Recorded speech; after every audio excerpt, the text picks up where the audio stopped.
Tokyo Olympic में कांस्य पदक विजेता पहलवान बजरंग पूनिया आज बहादुरगढ़ के अपने पैतृक गांव पहुंचे, जहां गांव वालों ने उनका जोरदार स्वागत किया। बजरंग पूनिया ने कहा कि गांव वालों ने हर बार खूब प्यार दिया और सरकार ने भी उन्हें पूरा सहयोग दिया है। अगले ओलंपिक में वो मेडल का रंग जरूर बदलेंगे।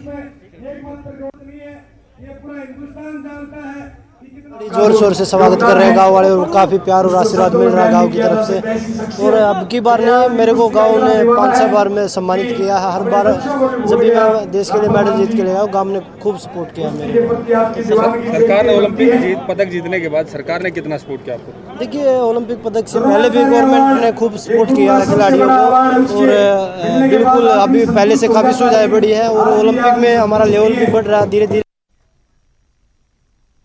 हरियाणा विद्यालय शिक्षा बोर्ड एक बार फिर सवालों के घेरे में है। शिक्षा बोर्ड पर कई सवाल उठे हैं, जिसका खुलासा आरटीआई की एक रिपोर्ट में हुआ है। आखिर इस बार शिक्षा बोर्ड पर उंगलियां क्यों उठ रही हैं, इस रिपोर्ट में दिखाते हैं।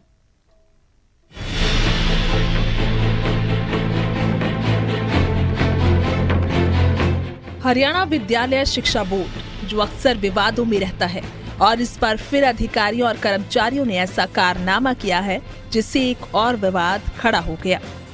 कर्मचारी सरकारी आवासों में ऐश कर रहे हैं, एसी में बैठकर आनंद ले रहे हैं, क्योंकि बिजली के बिल का भुगतान तो उन्हें नहीं करना। इसके लिए तो बोर्ड है ना जो उनकी भरपाई कर रहा है। चौंकाने वाला एक खुलासा आरटीआई के जरिए हुआ है।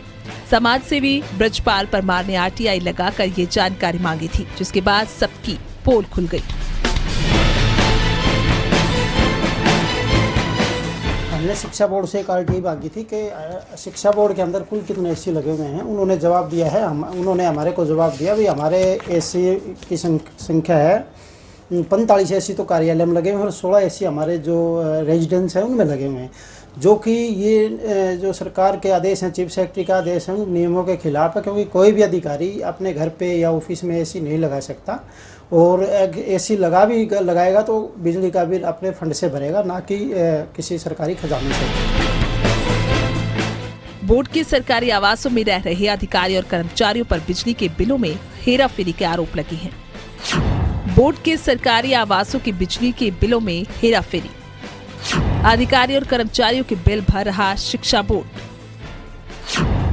227 सरकारी आवासों में से लगे हैं सिर्फ 7 मीटर। नियम ताक पर रख कार्यालयों 45 तो आवासों में लगे हैं 16 एसी। समाजसेवी ब्रजपाल परमार का कहना है कि वो रिकवरी के लिए हाई कोर्ट जाएंगे।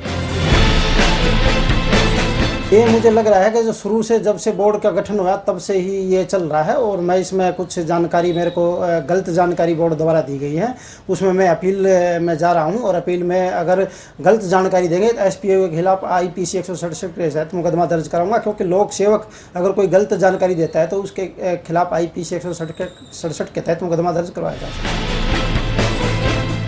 वहीं मामला सामने आने के बाद शिक्षा बोर्ड के सचिव ने भी सख्ती दिखाते हुए बिजली बिल और एसी का पूरा रिकॉर्ड मांगा है, और गड़बड़ी मिलने पर सख्त कार्रवाई का आश्वासन दिया है कि एक एक पैसे की रिकवरी होगी। देखिए, ये मामला अभी तक मेरे संज्ञान में नहीं आया है। आपने मुझे बताया है, इसके बारे में जो है मैं डिटेल्स मैंने बोल दिया है, तो इसकी डिटेल्स चेक करके कल तक हमारे पास क्लियर रिपोर्ट होगी कि इससे पहले अभी तक क्या प्रैक्टिस रही है। लेकिन आगे के लिए जो है, जो व्यक्ति इसका उपभोग करेगा वही इसका भुगतान करेगा। हरियाणा शिक्षा बोर्ड का विवादों से पुराना नाता है, और इस बार बिजली बिल में हेराफेरी का एक और विवाद जुड़ गया है। हालांकि बोर्ड के सचिव पाई वसूलने का दावा कर रही हैं, लेकिन कब? और सबसे बड़ा सवाल कि अधिकारी किसकी शह पर अब तक ऐश कर रहे थे? क्यों इससे पहले किसी ने भी जहमत नहीं उठाई अधिकारी से सवाल पूछने की कि ये पैसा उनकी ऐशो आराम के लिए नहीं, बल्कि स्कूल में पढ़ने वाले बच्चों के भविष्य के लिए। भिवानी से जुगबीर खनगस, न्यूज़ 18। और यहाँ रुकेंगे छोटे से ब्रेक के लिए।